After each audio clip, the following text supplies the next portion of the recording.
Verdugo.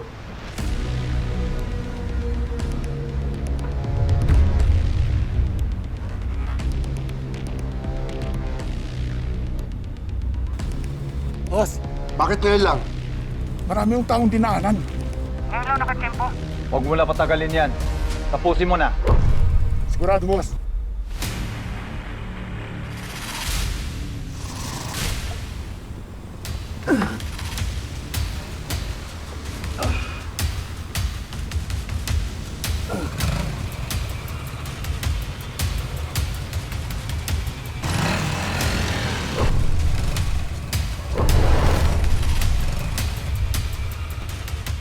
Huwag mo na patagalin yan. Tapusin mo na.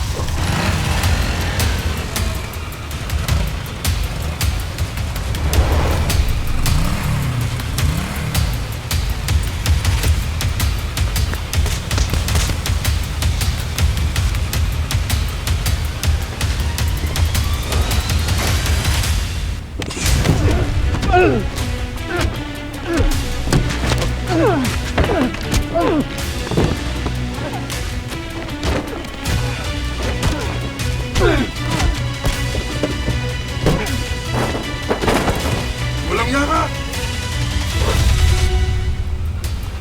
Huwag mo dami pamilya ko!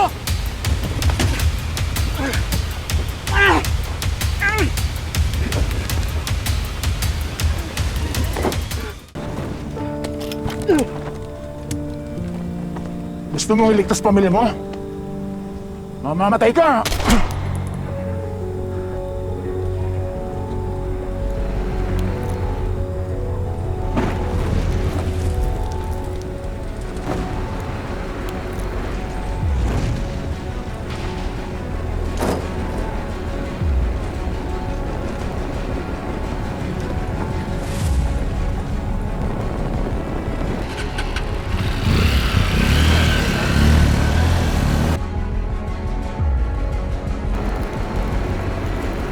Alam mo, maraming salamat at hindi niyo ako sinukla. Hindi, sabi ko sa'yo, hindi. Promise, oh. Dati, Nadulas lang. Kung babalik ako sa serbisyo, papalam ko sa inyo. Alam ko, ay ng gulo, pero hindi ko kaya talikuran ng tungkulin ko bilang polis. Nananaig ang kasamaan kapag walang lumalaban. Kaya babalik ako sa serbisyo. Kung ano yung desisyon mo, kakampi mo ko.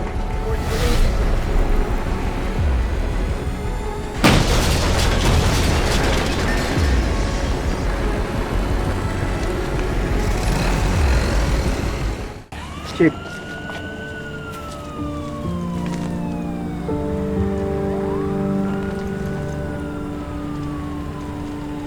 Sabihin mo sa iba na huwag palalapitan na media. Hanggat hindi ko sinasabi. Yes, sir. At dalhin mo to sa pamilya ni Miguel. Paalam mo sa kanila ang nangyari.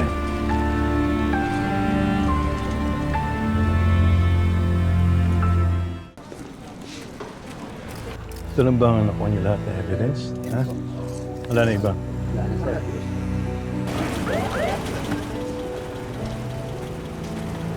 Ma'am, dito po tayo. Tabi. Ito po, ma'am. Joey.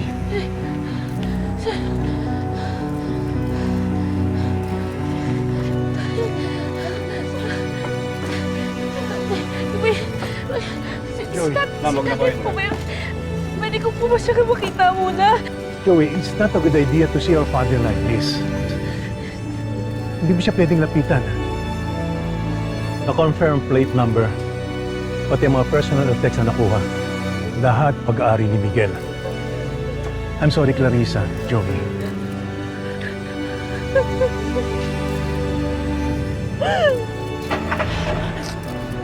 Hindi ko po ba talaga siya pwede munang makita? Hindi pa pwede.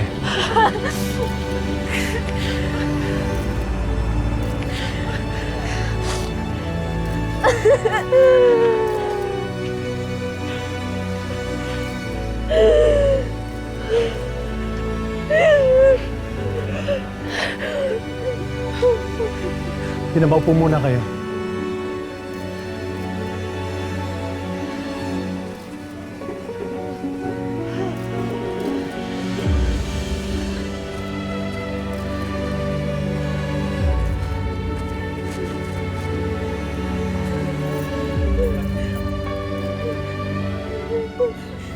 Tay, may bibigay po pala ako sa'yo.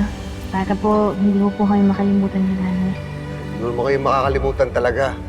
Pero, ito Yung bigay ko po kay tatay.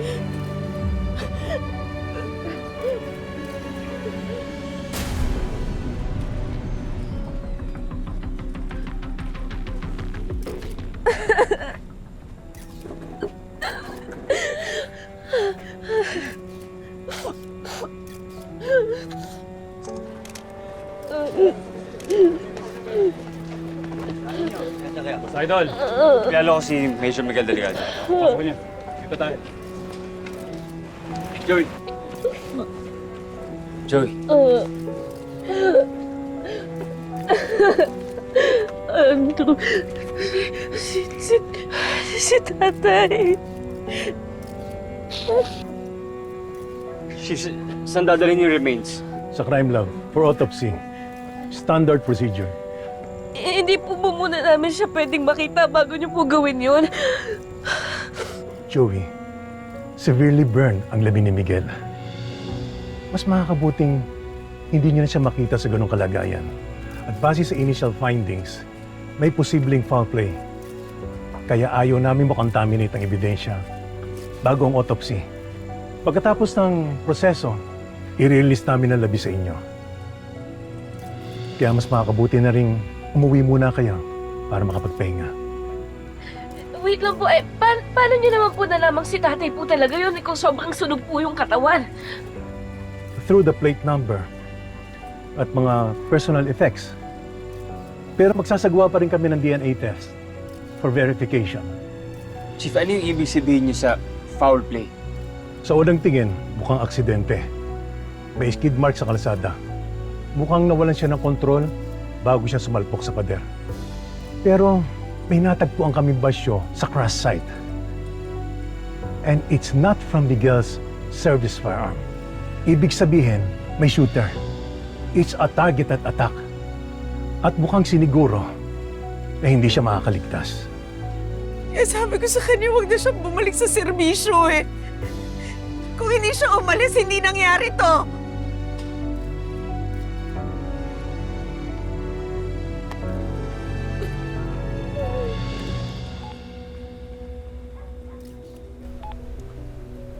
Anong balita? Boss, nandito ng pamilya niya. Nag-iiyakan. Sigurado ka bang patay na si Delgado? Ilang metro lang ang layo ko nung sumabong sa sakin niya. Nasa loob si Delgado, kaya sigurado ako na patay na siya. Good. Dagdagan ko ang bayad sa'yo for a job well done. Salamat, Petrugo.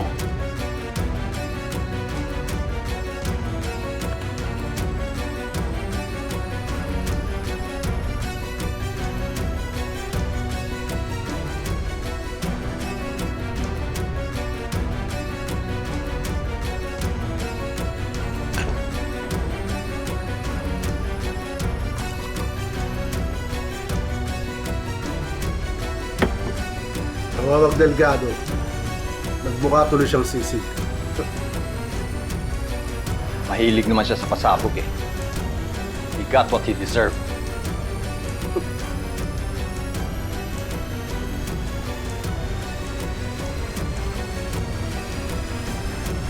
Bruce, ihatid mo sila. Ma'am, tara na po. Hindi, Cruz, ako na. Ako na bahala. Joe, I'm sorry for what happened. Pero pangako, tutulong kami sa investigasyon. Hanggat sa kailangan. Salamat, pero hindi na kailangan kasi di ba ipapa-DNA test pa naman yung katawan? Hindi pa naman siguradong si tatay talaga yun eh. Malay natin nakaligtas siya, di ba? Baka buhay pa si tatay. Sa itsura ng kotse, masusunod talaga na malala kung sino yung nasa loob. Talaga hindi makikilala yun. Pero based sa personal effects, wala naman kasi ibang posibleng maging biktima kundi si Major Delgado. I mean, sino pa ba, di ba? Eli, enough. Sorry, Joey. Hindi ko sinasadya. I was just basing it on... Okay lang. Pero hindi naman siguro masama na umasang buhay pa si tatay, di ba? Kasi sabi niya, ito na daw yung last na mission niya eh. Tapos, mag-retire na daw siya. Tapos, magkakasama na daw kami nila nanay.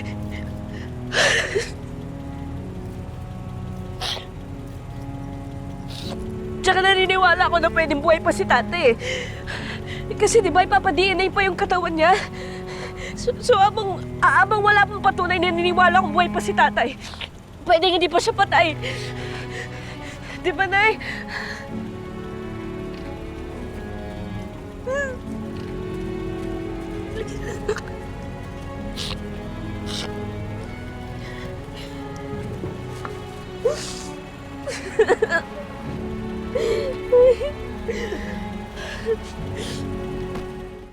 Okay din to. Dapat ito. Pero ito may kulang ha. Mabuti pa kompletuhin mo muna ito. Saka mo ibalik sa akin. Okay? Sige sir, paayos ko na lang ulit. Sir, gaano po ba katagal yung autopsy? Ano po bang kailangan nilang gawin? Ba't hindi po namin makuha yung labi ni tatay? Joey, you have to understand na may foul play sa nangyari kay Miguel. Marami kailangang maimbestigahan at kailangan maingat. Dahan-dahan. Lalo na, delikado ang state ng labi ng tatay mo. Sir, pero... Teres, Sir. asan yung report na pinapasikaso ko sa'yo? Ay, nandito na po, sir. Ito po, Importante sir. ito eh. Kulang to na signatory. Yes, sir. Follow po na lang po ulit. Thank you, sir. Pero sir, alam naman po siguro na mga nag-autopsy yung ginagawa po nila. So alam po nila kung gaano po katagal yung mga test. Eh, ba't hindi po nila kami mabigyan ng definite na panahon kung kailan namin pwede makita si tatay? Joey, hindi ko talaga masasabi sa ngayon. Huwag ka muna magmadali. Okay? Para sa tatay mo to. Umuwi ka muna, bantayan mo si Clarissa, at kami na ang bahala dito. Mensya ka na. May kailangan pa akong puntahan. Perez, Sir. yung kaso ni Leo, ha? Yes, sir. Istigahan mo, ha? Apo, papaalam ko na rin po agad.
Joey!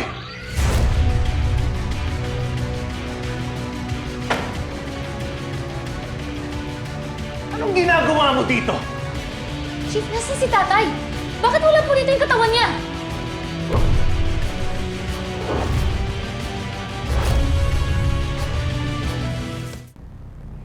Sagutin niyo po ako, nasaan si tatay?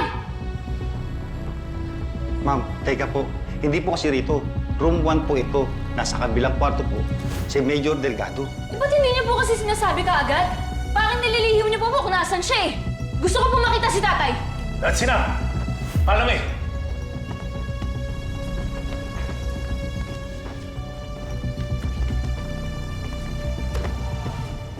That was a restricted area. Hindi ka dapat pumasok doon.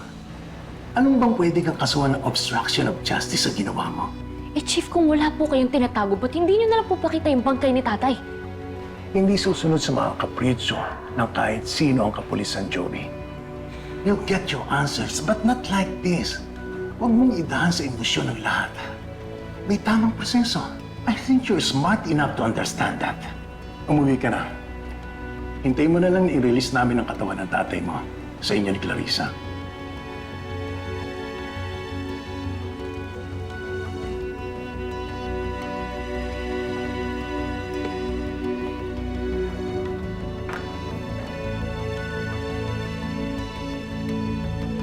I'm sure wala dun yung katawan ni tatay at wala silang mapakita.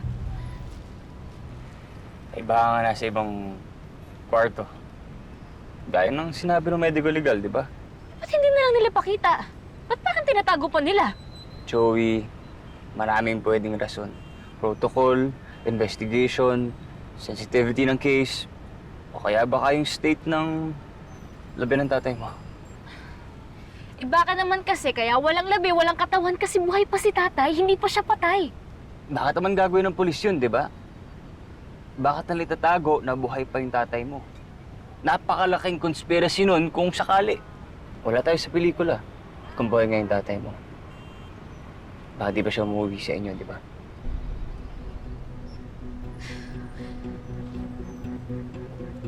Hindi ko alam. Basta malakas yung kutob ko, naniniwala ko na buhay pa si tatay. Kung ayaw mo maniwala, edi wag. Ako naman yung maghahanap sa kanya eh. Kung alam ko lang kasi sana kung saan siya nagpunta eh. Eh di sana mas madali siya hanapin kaso wala silang sinabi.